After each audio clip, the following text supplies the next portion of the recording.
মুসলিমদের উপর নিষেধাজ্ঞা দিতে পারে ট্রাম্প প্রশাসন। কি করবেন আমেরিকায় থাকা মুসলমানরা? তারা কি চরম বিপাকে পড়বে? ইরানের পরমাণু স্থাপনায় হামলা না চালাতে আমেরিকাকে সতর্ক করল কাতার। কোন স্বার্থে এমন পদক্ষেপ কাতার সরকারের? রোজায় খাবারের পর এবার গাজায় বিদ্যুৎ বন্ধ করে দিল ইসরায়েল। কি করছে মিশর ও কাতার?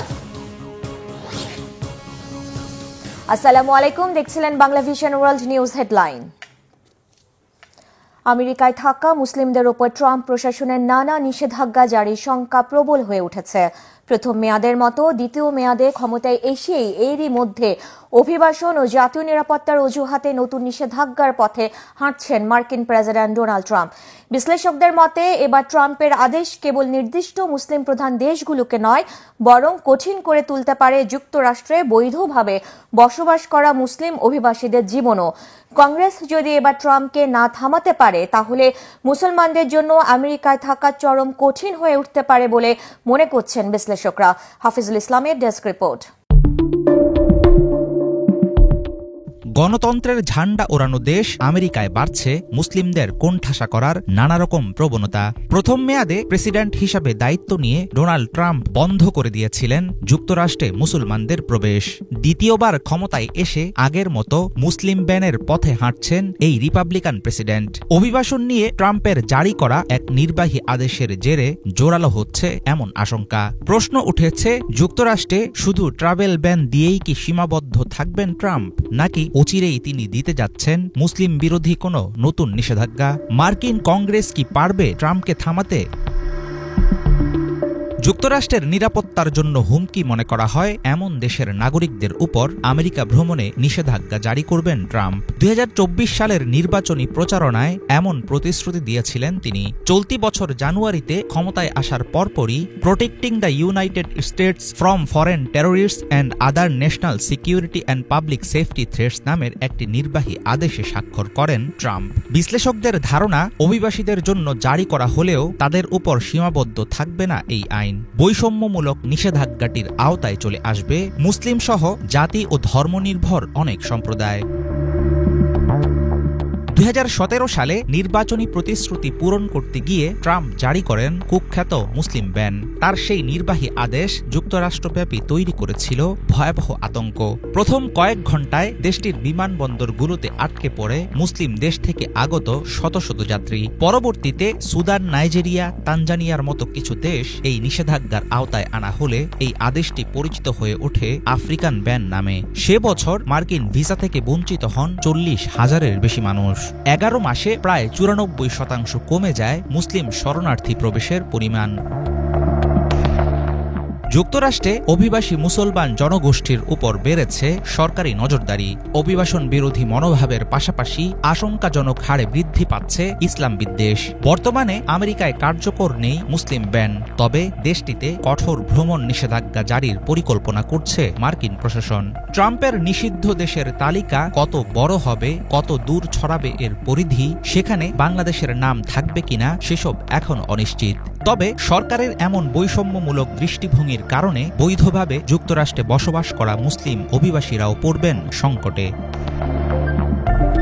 প্রেসিডেন্ট হিসাবে দ্বিতীয় মেয়াদ শুরুর পর থেকে গোটা বিশ্বে নানামুখী আতঙ্ক ডেকে আনছেন ডোনাল্ড ট্রাম্প। অভিবাসীদের উপর তার বেপরোয়া আচরণের লাগাম টানতে চলছে নতুন আইন পাশের চেষ্টা। গত 6 ফেব্রুয়ারি মার্কিন কংগ্রেসে ওঠানো হয় national origin based anti discrimination for non immigrants act নামের প্রস্তাব। এটি বাস্তবায়িত হলে ধর্ম ও জাতিগত বিদ্বেষের কারণে যুক্তরাষ্ট্র ভ্রমণে কাউকে অহেতুক বাধা দিতে পারবেন না মার্কিন প্রেসিডেন্ট। বিশ্লেষকদের আশঙ্কা, ট্রাম্পকে এবার ঠেকানো না গেলে অচিরেই যুক্তরাষ্ট্র হয়ে উঠতে পারে মুসলমানদের জন্য নরকের সমতুল্য। হাফিজুল ইসলাম, বাংলা ভিশন। ইরানের পরমাণু স্থাপনাগুলোতে হামলা না চালাতে যুক্তরাষ্ট্রকে জোরালোভাবে সতর্ক করে দিয়েছে কাতার। এতে করে সাগর দূষিত হয়ে উপসাগরীয় অঞ্চলের দেশগুলোতে খাবার পানির তীব্র সংকট দেখা দেবে বলে উদ্বেগ জানিয়েছেন তারা। কাতারের প্রধানমন্ত্রী বলেছেন, সাগর দূষিত হলে 3 দিনের মধ্যেই পানি শূন্য হয়ে পড়বে তার দেশ। এদিকে মধ্যপ্রাচ্যের নিরাপত্তা নিশ্চিতে ইসরায়েলের পরমাণু প্রকল্পগুলোকে আন্তর্জাতিক নজরদারির আওতায় আনার দাবি জানিয়েছে কাতারের পররাষ্ট্র মন্ত্রণালয়। হিজল জুবায়েরের ডেস্ক রিপোর্ট। ইরান পরমাণু অস্ত্র বানানোর পথে হাঁটছে। এই দাবিতে দেশটির বিভিন্ন পারমাণবিক স্থাপনায় হামলার হুমকি দিয়ে আসছে যুক্তরাষ্ট্র ও ইসরায়েল। তবে ইরানের পরমাণু স্থাপনায় হামলা না চালাতে মিত্র যুক্তরাষ্ট্রকে জোরালো সতর্কতা জানিয়েছে কাতার। এতে করে মধ্যপ্রাচ্যে বড় আকারে যুদ্ধ ছড়িয়ে পড়া ছাড়াও উপসাগরীয় অঞ্চলের দেশগুলোর জন্য গুরুতর ঝুঁকি আছে বলে জানিয়েছেন কাতারের প্রধানমন্ত্রী মোহাম্মদ বিন আব্দুল রহমান বিন জসিম আল থানি। মার্কিন সাংবাদিক টাকার কার্লসনকে দেয়া এক সাক্ষাৎকারে আল থানি বলেন, উপসাগরীয় উপকূলে ইরানের পরমাণু স্থাপনা আছে। এসব স্থাপনায় হামলা হলে সাগরের পানি দূষিত হয়ে পড়বে। তার জেরে উপসাগরীয় দেশগুলোতে খাবার পানির ব্যাপক সংকট দেখা দেবে। এ প্রসঙ্গে তিনি আরও বলেন, সাগর দূষিত হলে ৩ দিনের মধ্যেই পানি শূন্য হয়ে পড়তে পারে কাতার। সম্ভাব্য হামলা বিবেচনায় জলাধারগুলোর পানি ধারণ ক্ষমতা বাড়ানো হচ্ছে, কিন্তু এরপরও পুরো অঞ্চলের জন্য বড় আকারের ঝুঁকি থেকেই যাচ্ছে।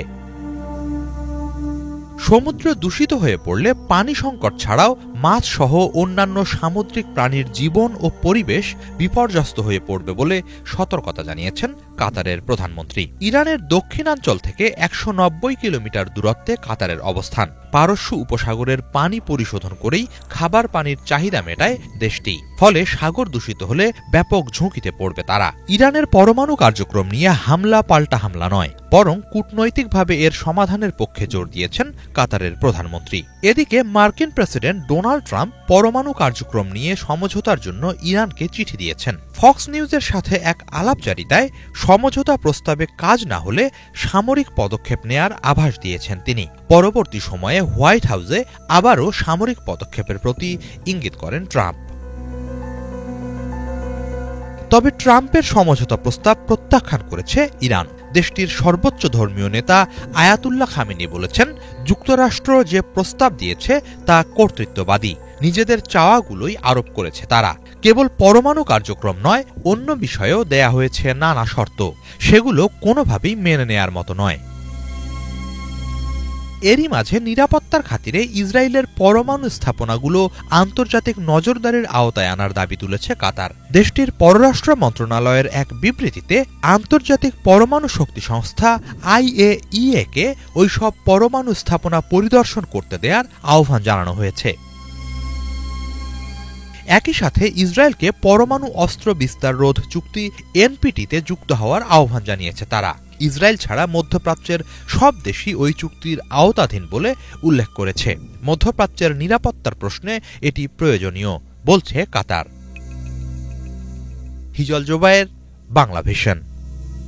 পবিত্র রমজান মাসে ত্রাণ ঢুকতে না দেওয়ার পর এবার গাজায় বিদ্যুৎ সরবরাহ বন্ধ করে দিয়েছে ইসরায়েল। এতে রোজার মাসে খাদ্য, পানি আর বাসস্থানহীন গাজাবাসী পড়েছেন নির্মম এক সংকটে।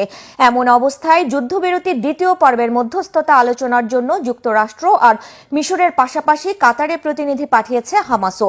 বিস্তারিত মেহরাব হুসাইন খানের ডেস্ক রিপোর্টে। জিম্মি মুক্তি চাইলেও যুদ্ধবিরতির মধ্যস্থতা নিয়ে টালবাহানায় কালক্ষেপণ করা দখলদার ইসরায়েল এবার গাজাবাসীকে নিয়ে শুরু করেছে নতুন চক্রান্ত। ত্রাণের বহর গাজায় ঢোকার রাস্তা আটকে দিয়ে অনাহার আর দুর্ভিক্ষের দিকে ঠেলে দেয়া গাজাবাসীকে পরোক্ষভাবে জিম্মি করে চরম শোধ নিতে এবার বন্ধ করেছে বিদ্যুৎ সরবরাহ। এতে খাদ্যাভাবে ভুগতে থাকা ফিলিস্তিনিরা রমজানের সাধারণ রান্নাবান্না নিয়ে পড়েছেন ভোগান্তিতে। আমাদের রান্না করার জন্য আগে বিদ্যুৎ ছিল, এখন নেই। আবার চুলায় রান্না করার কাঠও নেই। আমাদের কথা বাদ দিলাম, বাচ্চাদের কিভাবে খাওয়াবো? সত্যি বলতে এটা কোনো জীবন না। দৃশ্যটি গাজার খান ইউনিসের। যাদের রান্নার ব্যবস্থা নেই তাদের ভরসা কোনো রকমে টিকে থাকা রুটির দোকানগুলো। শুকনো কয়েক টুকরো রুটি জোগাড় করতে নামতে হয় অমানবিক যুদ্ধে। সকাল থেকেই দীর্ঘ লাইন দিয়ে অপেক্ষা, হাতে কয়েক টুকরো রুটির ব্যাগ পাবেন কিনা সেই নিশ্চয়তা নেই। সকাল 8টা থেকে লাইনে অপেক্ষার পর বেলা 11টা নাগাদ কয়েক টুকরো রুটি হাতে পেলেও পরিবারের সদস্যরা জনপ্রতি একটা খেতে পারবে সেই নিশ্চয়তাও নেই। এমন অবস্থায় ইসরায়েলের বর্বর কৌশলে বিদ্যুৎ সরবরাহ বন্ধ হয়, অনিশ্চয়তায় এই রুটি তৈরির কার্যক্রম। আমরা শুধু এক ব্যাগ করে রুটি পাচ্ছি, পরিবারের জনপ্রতি অর্ধেকটা করে রুটি মিলবে। আর কি বলবো, আল্লাহ আমাদের সবার জন্য পরিস্থিতি সহজ করে দিন। ভোর 6টায় বাড়ি থেকে বের হয়ে দুপুর 1টা নাগাদ মাত্র এক টুকরো রুটি নিয়ে ফিরে যাই। ইসরায়েলের জ্বালানি মন্ত্রী ইলি কোহেন রবিবার এক বিবৃতিতে বিদ্যুৎ বন্ধের কথা জানালে সোমবার তা কার্যকর হয়। কোহেন বলেছেন, সব জিম্মি মুক্ত না হওয়া পর্যন্ত গাজায় বিদ্যুৎ সরবরাহ বন্ধ থাকবে। হামাস যেন গাজা ছাড়তে বাধ্য হয় সেটিও নিশ্চিত করতে চান কোহেন। একে যুদ্ধাপরাধ বলেছে খোদ ইসরায়েলের মানবাধিকার সংস্থা গিজা। ইসরায়েলের পদক্ষেপকে সস্তা প্রতারণা বলেছে হামাস। এমন পরিস্থিতিতে কাতারের দোহায় মধ্যস্থতা আলোচনার জন্য প্রতিনিধি পাঠিয়েছে ফিলিস্তিনের স্বাধীনতাকামী এই সংগঠনটি। দোহায় মিশরের পাশাপাশি যুক্তরাষ্ট্রের প্রতিনিধি থাকলেও তাদের নজরে হামাসের কবজায় থাকা মার্কিন তরুণ অ্যাডাম বহিনারের মুক্তি সর্বোচ্চ গুরুত্ব পাবে বলে ধারণা করা হচ্ছে। 19 জানুয়ারি থেকে শুরু হওয়া 42 দিনের যুদ্ধবিরতির প্রথম পর্ব শেষ হলে দ্বিতীয় পর্ব শুরু করতে টালবাহানায় এবার অবস্থান কর্মসূচি চলছে ইসরায়েলের রাজধানী তেল আবিবের সেনা সদরের বাইরে। তাঁবু টানিয়ে অবস্থান নিয়েছেন মুক্তি প্রতীক্ষিত জিম্মিদের স্বজনরা। পাশাপাশি তেল আবিবের রাজপথে বিক্ষোভ কর্মসূচি জারি রেখেছেন ইসরায়েলিরা। অবশিষ্ট 59 জন জিম্মিকে ফেরাতে দ্রুত কার্যকর উদ্যোগ নেয়ার দাবিতে প্রধানমন্ত্রী বেনিয়ামিন নেতানিয়াহুর প্রতি ক্ষোভ আর মার্কিন প্রেসিডেন্ট ডোনাল্ড ট্রাম্পের সুদৃষ্টি কামনা করেছেন বিক্ষুব্ধরা। Mehrab Hussain Khan, Bangla vision, news desk. কানাডার নতুন প্রধানমন্ত্রী নির্বাচিত হয়েছেন ব্যাংক অফ কানাডার সাবেক গভর্নর 59 বছর বয়সী মার্ক কার্নি। এর মাধ্যমে দেশটিতে জাস্টিন ট্রুডো অধ্যায়ের সমাপ্তি ঘটেছে। রোববার কানাডার ক্ষমতাসীন দল লিবারেল পার্টি মার্ক কার্নিকে নতুন দলীয় নেতা হিসেবে নির্বাচিত করে। আগামী কয়েকদিনের মধ্যে ট্রুডো তার কাছে ক্ষমতা হস্তান্তর করবেন। বিস্তারিত মীর ফজলে রাব্বির ডেস্ক রিপোর্টে। Their future and your future is now in your hands. অবশেষে দীর্ঘ 9 বছর পর কানাডায় সমাপ্তি ঘটল জাস্টিন ট্রুডো অধ্যায়ের। কানাডার নতুন প্রধানমন্ত্রী নির্বাচিত হলেন ব্যাংক অফ কানাডার সাবেক গভর্নর 59 বছর বয়সী মার্ক কার্নি। রোববার রাতে কানাডার ক্ষমতাসীন দল লিবারেল পার্টি মার্ক কার্নিকে নতুন দলীয় নেতা হিসাবে নির্বাচিত করে। লিবারেল পার্টির নতুন নেতা বাছাইয়ের জন্য ভোট দেন দলটির প্রায় 1,52,000 ভোটার। দলীয় প্রধান হতে মোট 4 জন প্রার্থী লড়েছিলেন। এর মধ্যে মার্ক কার্নি 1,31,674 ভোট পেয়ে নির্বাচিত হন। তার নিকটতম প্রতিদ্বন্দ্বী ক্রিস্টিনা ফ্রিল্যান্ড পেয়েছেন 11,134 ভোট। কানাডার রাজনৈতিক ব্যবস্থায় হাউস অফ কমন্সের সবচেয়ে বড় দল হিসেবে যিনি লিবারেল পার্টির প্রধান হবেন, দেশটির প্রধানমন্ত্রীও হন তিনি।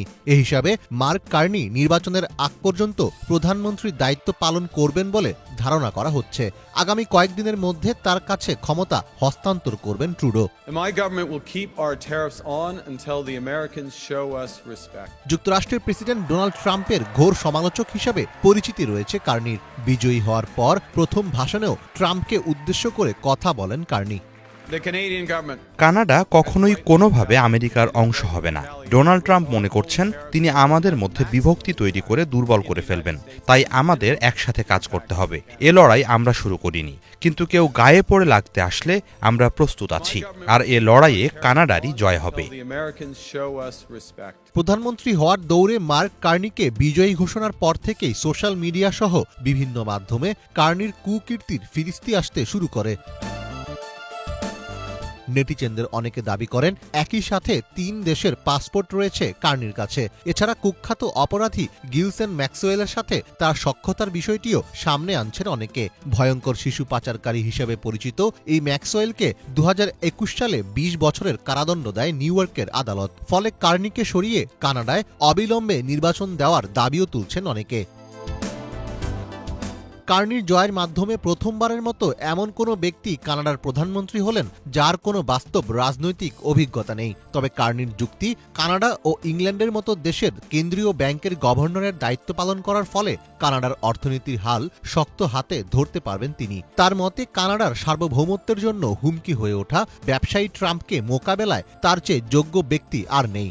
এরই মধ্যে কানাডায় ট্রাম্প বিরোধী প্রচারণার ফলে বেশ জনপ্রিয়তা কুড়িয়েছেন Carney. A person who worships at the altar of Donald Trump will kneel before him, not stand up. কানাডিয়ানদের ট্রাম্প বিরোধী আবেগকে কাজে লাগিয়ে লিবারেল পার্টির পালে বাতাস দেওয়ার চেষ্টা করে যাচ্ছেন কার্নি। তবে সাম্প্রতিক জরিপগুলো ইঙ্গিত দিচ্ছে লিবারেল বা কনজারভেটিভদের কেউই হয়তো সংখ্যাগরিষ্ঠ সরকার গঠন করতে সক্ষম হবে না। আগামী 20 অক্টোবরের মধ্যে দেশটিতে নির্বাচন অনুষ্ঠিত হওয়ার কথা রয়েছে।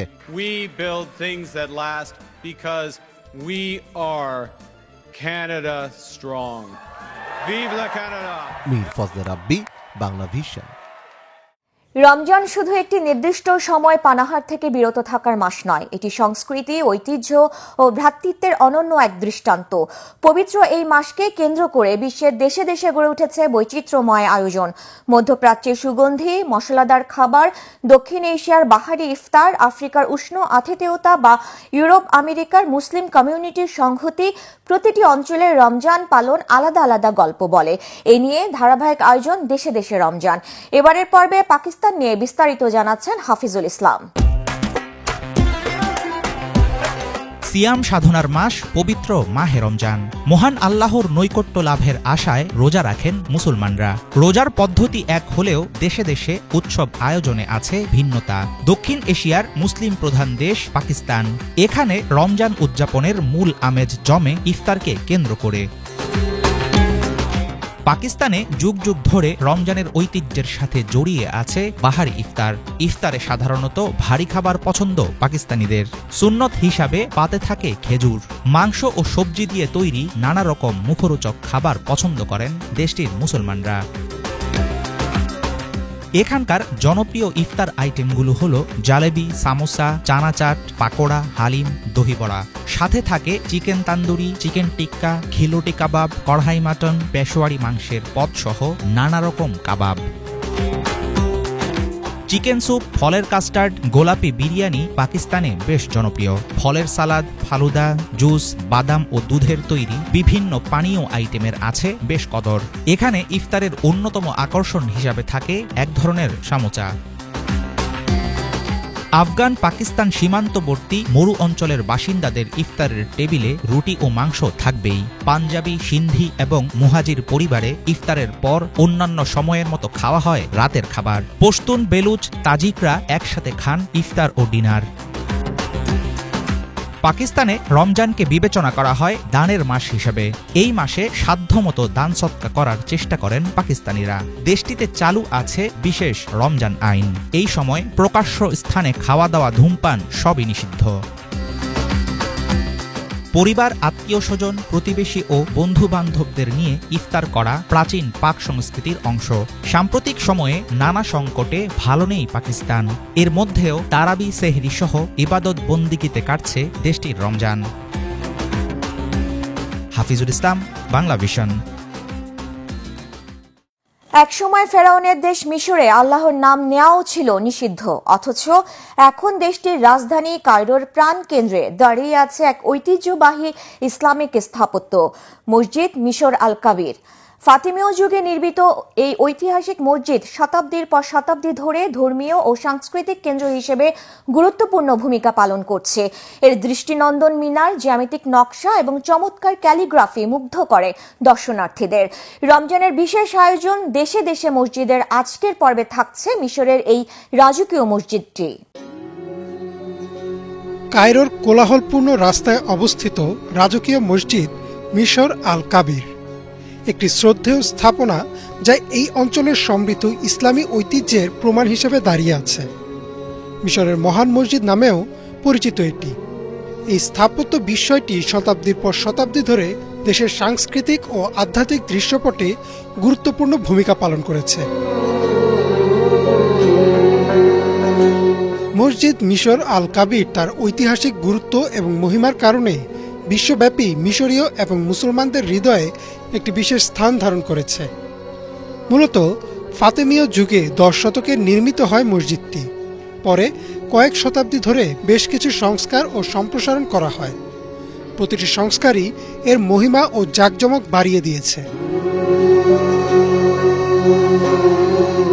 মসজিদ মিশর আল কাবিরের সবচেয়ে আকর্ষণীয় বৈশিষ্ট্যগুলির মধ্যে একটি হল এর আকর্ষণীয় মিনার এবং গম্বুজ, জটিল জ্যামিতিক নকশা এবং ক্যালিগ্রাফিক শিলালিপি দিয়ে সজ্জিত।